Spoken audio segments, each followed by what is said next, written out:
Hello, in this video, I'll be adding federation to Gibber, our federated social network we're building. You might ask, what is federation? So federation is when you have an application like Gibber or Mastodon or Matrix, and groups of people run their own servers. So in this example, you have a home server which runs Matrix, which is like a chat application. Then you have people talking on this server here with each other. And then you have another server that has other users, server B, where they are talking on this server. Federation allows it so people across servers can talk to each other. So that is what we'll be adding today. And to do that, we'll be using the activity pub spec, which defines how social networks can implement federation and talk to each other. I think the first thing we need to look at is the outbox. That basically allows you to put posts in the person's outbox and then have another server read it. And also the other thing we'll need to look at is the profile. So I think there's something called like person. Yeah, so in this example, this is a person's profile and the format of an activity pub activity. That's what this thing is called. So we'll go ahead and implement this part. If we go into our application, I think that we'll need to add something to the API. We'll call it activity pub, and we'll need to take in a username so that we know the profile that's being fetched. So we'll call it username. And to get started, we'll implement the index.ts. And we'll want to look in there. Okay, so the profile username will be this. Like, let's say you want to request a user from a Gibber server. Then you would send this over the activity pub. Then we would get it here and read that user and then return the person's profile. So let me just get started on this. We'll say this will be a handler, and that will just be a normal async Next.js API request, taking in a request and a response. We'll need to import the Next API request and also the Next API response. Okay. Now we need to also export that. So export default handler. Then we are trying to get the profile, and we can get the username from the API. So in this case, like, let's say you're requesting localhost 3000/API/activitypub/Monroe programs. So in this case, like, let's say we went to profile Monroe programs 2 and we're requesting localhost. We'll just do it on our server, federated, like basically causing the connection to go back to our own server that we're using just for testing purposes.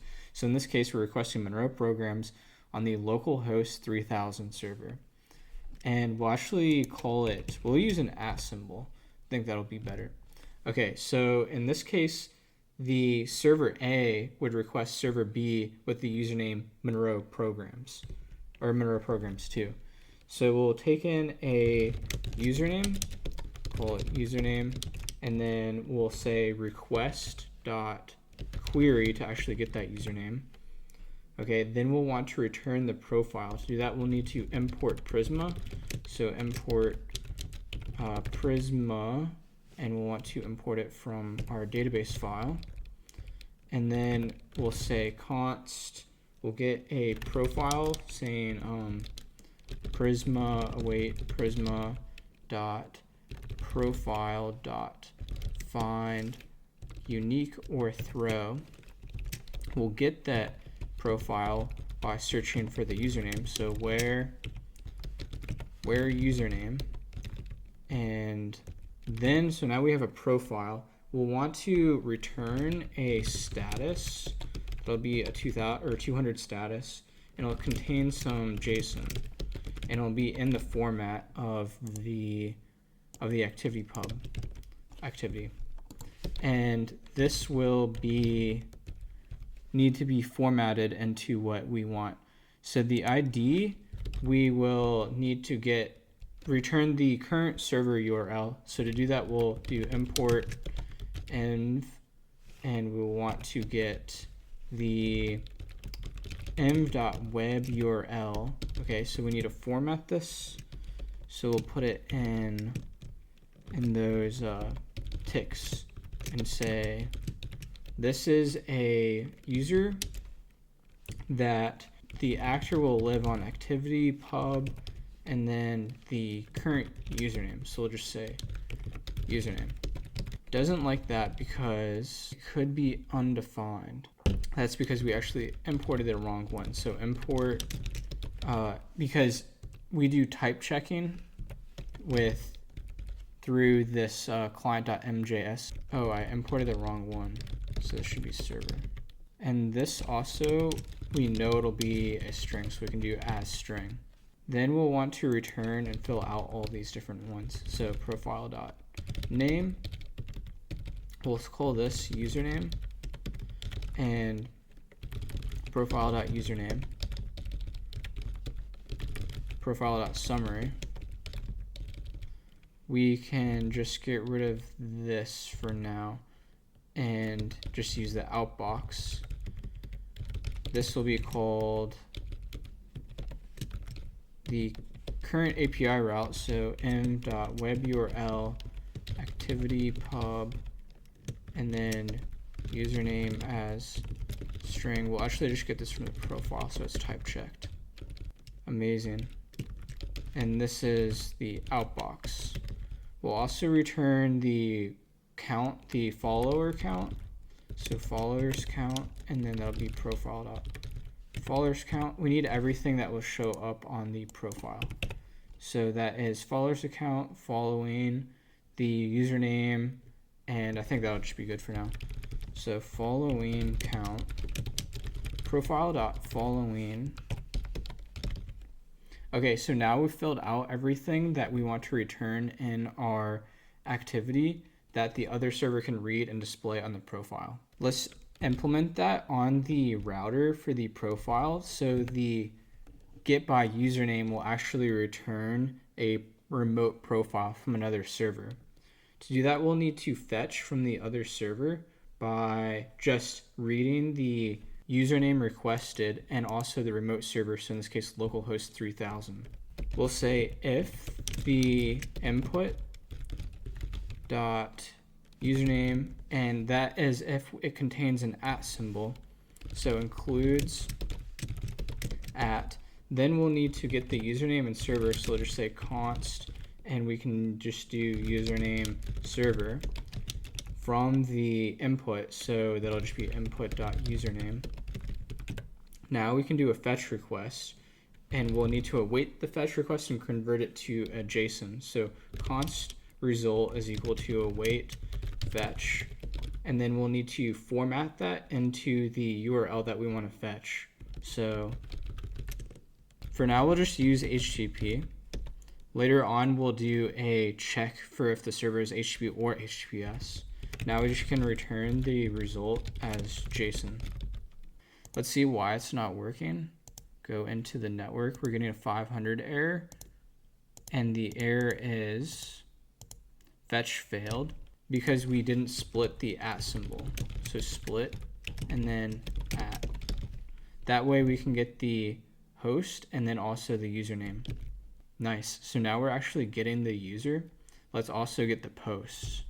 To do that, we'll need to add an outbox as defined by the activity pub spec.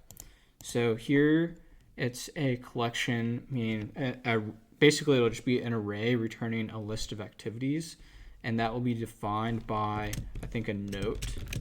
We'll just need to yoink this and then get and fill out the posts from our database. Let's implement the outbox, outbox.ts. We'll just yoink from the inbox and then replace what we need. So we'll get the username, and then we want posts, and we'll return all the posts that match the username. So find many where the profile matches and has that username. Now that we have all the posts, we'll need to loop through and then return a list of activities. So activities and const activities is equal to the posts.map, and then we'll loop through and then format it in the activity pub spec. This is the example that we actually want to use. So we'll copy this and format it to how we want to use it. Now let's fill out and change what we need. For the to, we'll actually be using the public activity stream, and paste that in here. Then we'll change the ID to match what we want. The actor will just be what we used on the other API route. For the object, let's just for now return a post. We can format this properly later. Okay, let's go back to the post route and then implement that here just like we did for the profile. So let's go back to the profile, yoink this, and change what we need for the post. So in this case, we'll check if the ID starts with HTTP. Then we can just request that remote route and add the /outbox. Then we'll need to map through and get the post off the activity. So we'll await the JSON, and then we'll just do a map and do activity, and then get the object off the activity. Let's see what this returns. So we get a 500 error because we did not expect the JSON. That's because we didn't include the /API on the activity routes. So let's go ahead and do that and then try again. So in this case, the profile is undefined. Let's go ahead and look back at the outbox. We didn't include everything from the post, so let's go ahead and do that. Import post include, and then let's add that include. Let's see if this works. Now we need to actually load all of the dates as date objects, so it has these functions available.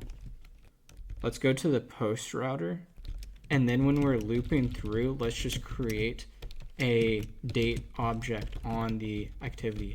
So const post, get the post off the activity, then return a new post with the created date, that's the one that we wanted, created at, I should say, and then new date, and parse the post.created date, or created at. Nice, now all the posts are fetched over the network, and this could work for remote servers as well, but we're just testing it locally. And I think it works pretty well, so thank you for watching. Stay tuned for more Gibber videos.